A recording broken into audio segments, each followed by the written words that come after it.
All right, let's start by taking a look at the GarageBand interface. When you first open GarageBand, you're presented with the instrument selector, and you can just swipe left or right to select the instrument you want to play or record for your song.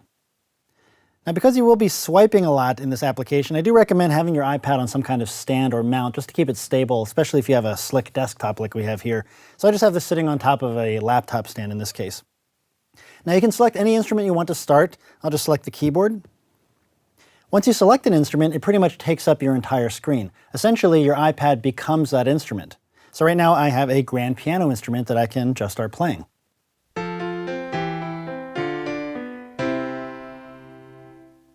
Each instrument has its own set of controls. For example, I have a grand piano button here, so I can select a different type of keyboard, maybe the classic rock organ. You can see it changes its look. And now I have a totally different sound. So each instrument does have its own sounds and controls, and we will be covering each one of these instruments in their own movies throughout this course. For now, let's continue looking at the interface. I'm going to start with My Songs in the upper left-hand corner here. And this is the area you go to open any previously created songs or projects you're working on, or you can create brand new songs from here as well. Right now I have this curtain called Demo Song, which is installed with GarageBand, and it's just a demo song you can open up and play along with. When I select it, it opens up in track view, and this is just a view where we see each individual track of this particular project. I have a movie coming up dedicated to walking you through the track view, so we'll get to that a little bit later. For now, I'm going to go back to My Songs, and I'll create a new song by tapping the plus button, and then New Song. That takes me right back to the instrument selector, and again, I can just swipe through here to select an instrument. Maybe this time I'll select the drums. And now I'm looking at a completely different instrument, but again, this is one I can play just by tapping on the screen.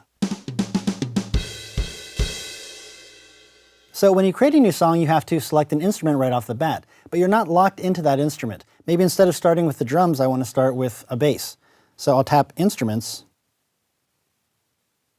swipe through here, and I'll find the Smart Bass.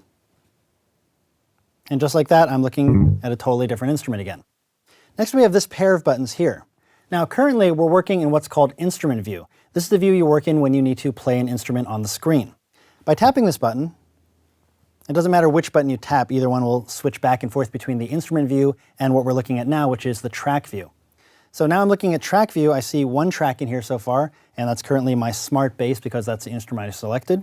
So tapping this button anywhere just toggles you back and forth between the instrument and the track view. Now this button on the left will change its appearance a little bit based on the instrument you have selected. I'm currently working with the Smart Bass, so you see a little Smart Bass icon in there. Now a shortcut to get back to the instrument view when you're in track view is to double tap the instrument icon here on the left-hand side.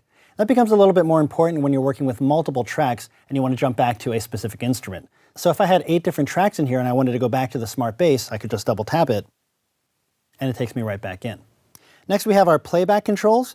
We have the rewind, play, and record buttons. Pretty self-explanatory, but the rewind button takes you back to the very beginning of the timeline. And by timeline, I mean this timeline you see across the top of the screen here. And this is the playhead that I just dragged out. That indicates where in the song you are. Wherever the playhead is, when you tap play, that's where the song will start playing from. So if I tap play now, you can see the playhead just moves along. We can hear the metronome playing.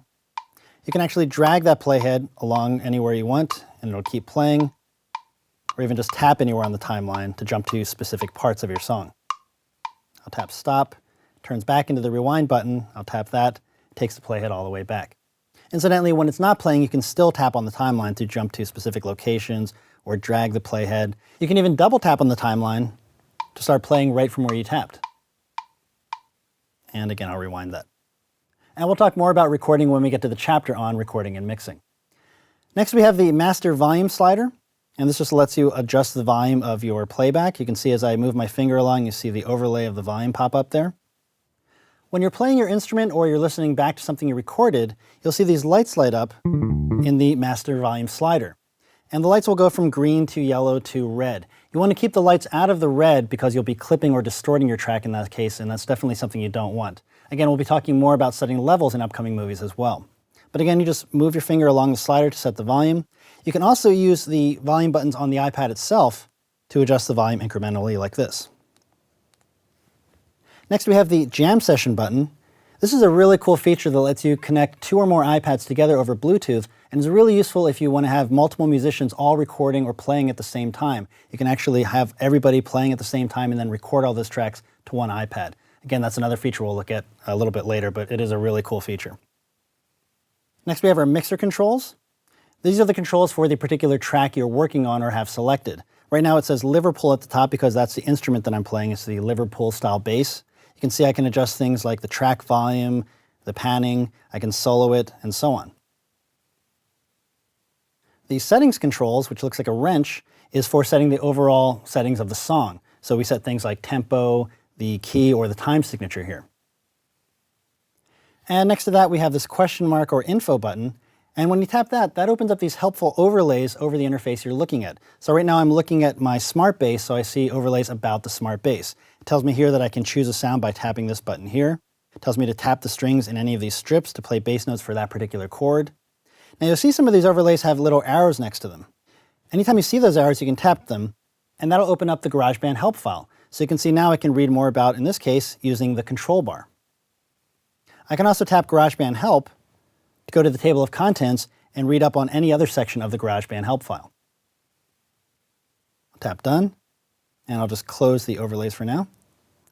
So all of these interface elements will appear whether you're in the instrument view or the track view. Now there are a couple other buttons that will show up under certain circumstances. For example, I'm going to record a short piece here, but again, we'll get more into recording a little bit later, but let me just tap record.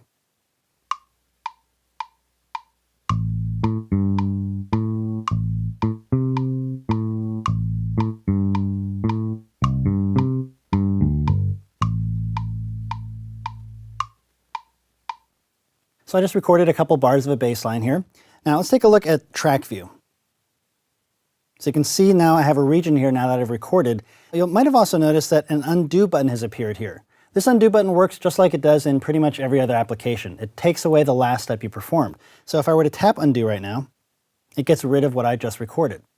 Now fortunately I can tap undo again and notice that redo recording now appears. We do have a redo function, so in case you do make a mistake like that, you can just tap redo, in this case recording, to bring that region back.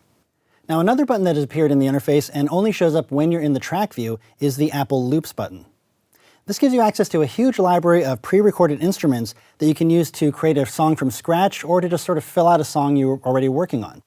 And the way this works is you can just browse through here. Currently I'm looking at drums, but I could select an instrument here, maybe switch to guitars. I can just browse through and tap on anything that sounds interesting.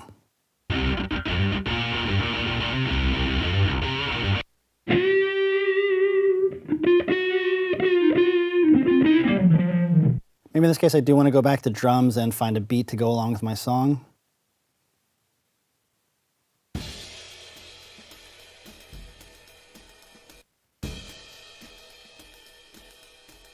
Now if you find something you like, all you have to do is just drag it into your project. You can see it appears on its own track, and now if I play, you'll be able to hear it.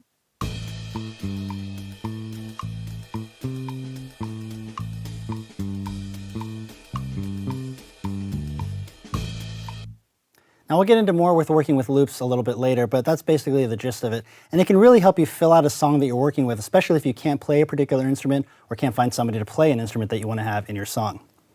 But for now, that's an overview of the GarageBand interface. And really, I encourage you to just sort of play around with the interface and see what you can come up with.